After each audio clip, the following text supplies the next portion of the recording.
Good morning. Time for another drive to work, and time for another Mage 101. Today, because the game I'm about to start running is going to be focused on the Technocratic Union, I want to start focusing in and talking about the different conventions of the Union. Now, for anyone who's played Mage in the past, but has always focused on the 9 traditions, the conventions are the technocracy's term for traditions.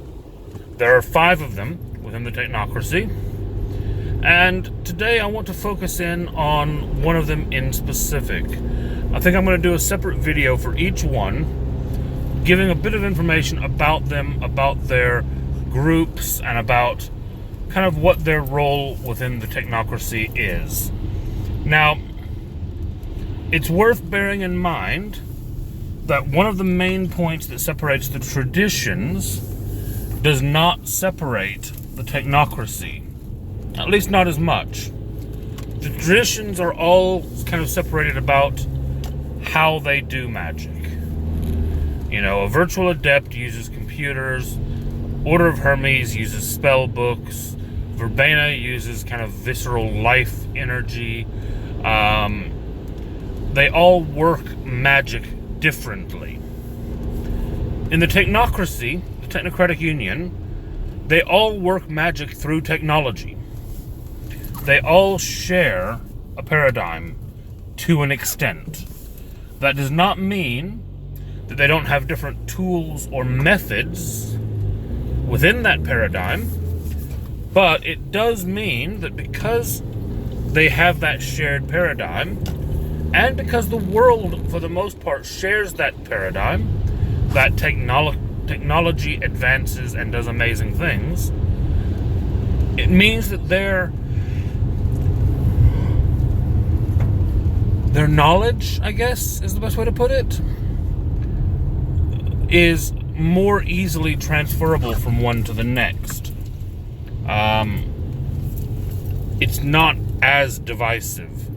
A single laboratory would be acceptable to all of the members of a group of technocrats, whereas an Order of Hermes mage and a virtual adept probably would not be able to use the same lab, because the space is not going to work the same for them. Alright, moving into the specifics now. I'm going to start today with the NWO.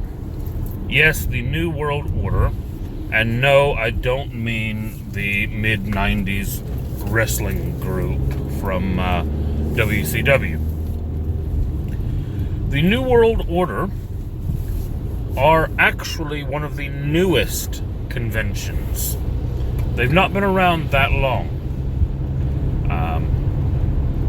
Basically, at some point in the last couple hundred years,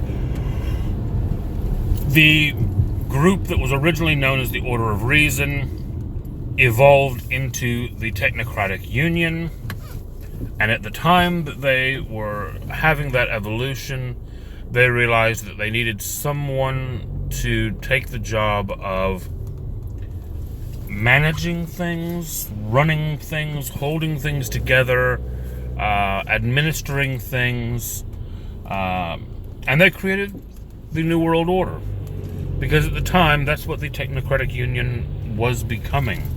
They were forming a New World Order. They were forming a new way of doing things. Now, the New World Order, like I said, they are the ones holding it together. People refer to them as the glue of the Union. They,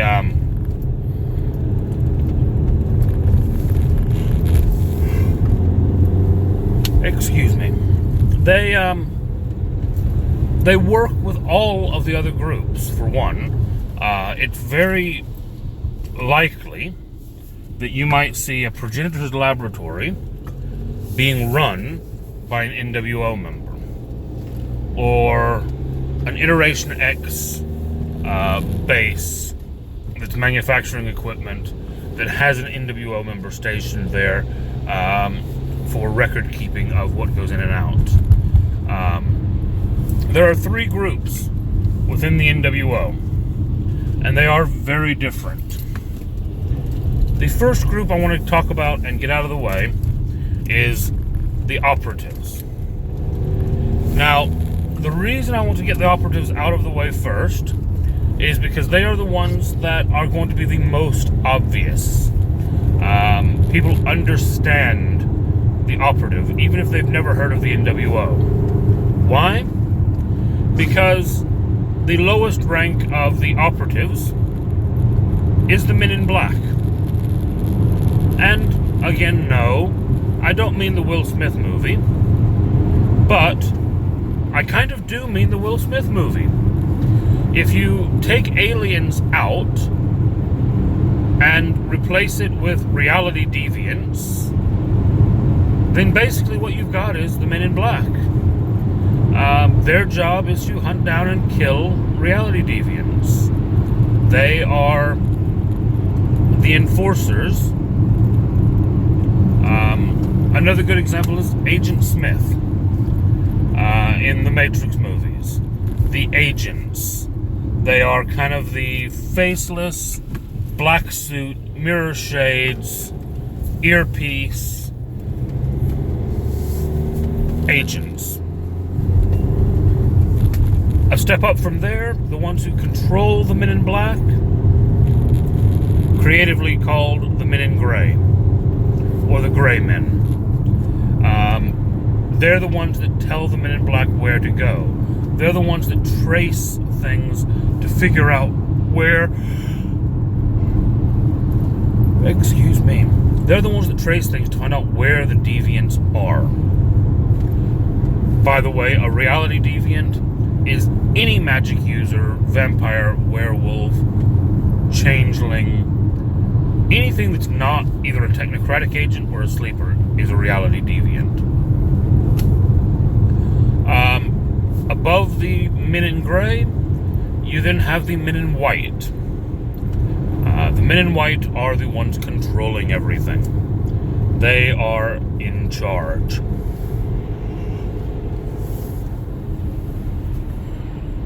At least they're in charge of the operatives. I wouldn't say they're in charge of everything, by far. The next group I'm going to go into could very well be in charge of everything. That's the Ivory Towers. The Ivory Towers are the keepers of knowledge. They are the academic portion of the NWO. But that doesn't necessarily mean they're all just professors sitting in a room somewhere. They are administrators, they are managers, they are diplomats, they are...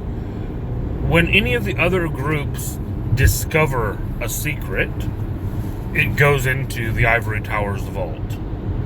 They are the keepers of that knowledge. And knowledge is power. So if you really want to look at somebody that is controlling a lot of things, look to the ones that know a lot of things. It's usually a good, starting point at least. The Ivory Towers, the ranks are not as clearly defined as the operatives, but they do kind of follow the standard technocracy ranking schemes, which I will talk about at some point. Basically, what to know about them, though, is if you want to know something, an Ivory Tower probably does. Now then, the last group of the NWO. One that is a very different one to play. I find in a lot of campaigns they can be actually a little bit boring, but if they find their right niche, they can be amazing. And that's the Watchers. The Watchers, unlike the Marvel character, lots and lots of parallels that just pop into the NWO. The Watchers watch the Sleepers.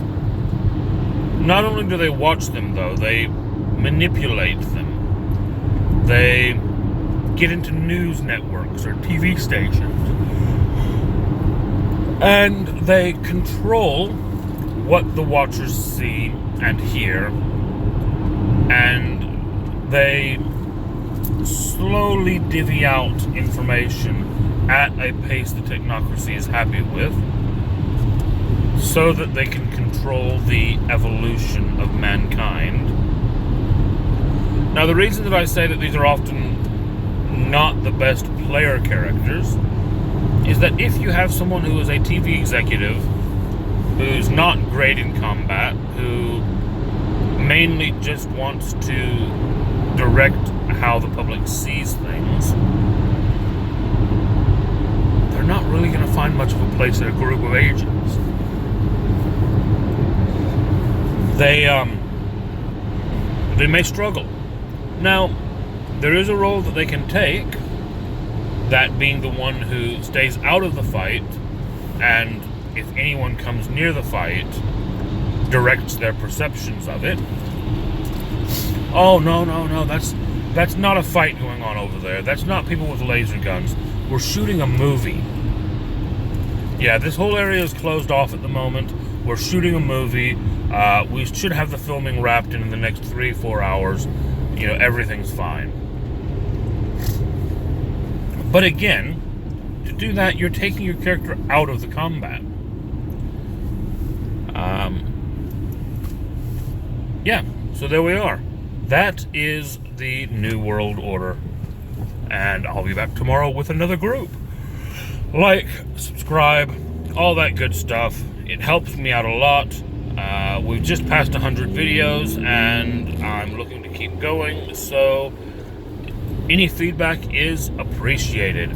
Have a great day, everybody.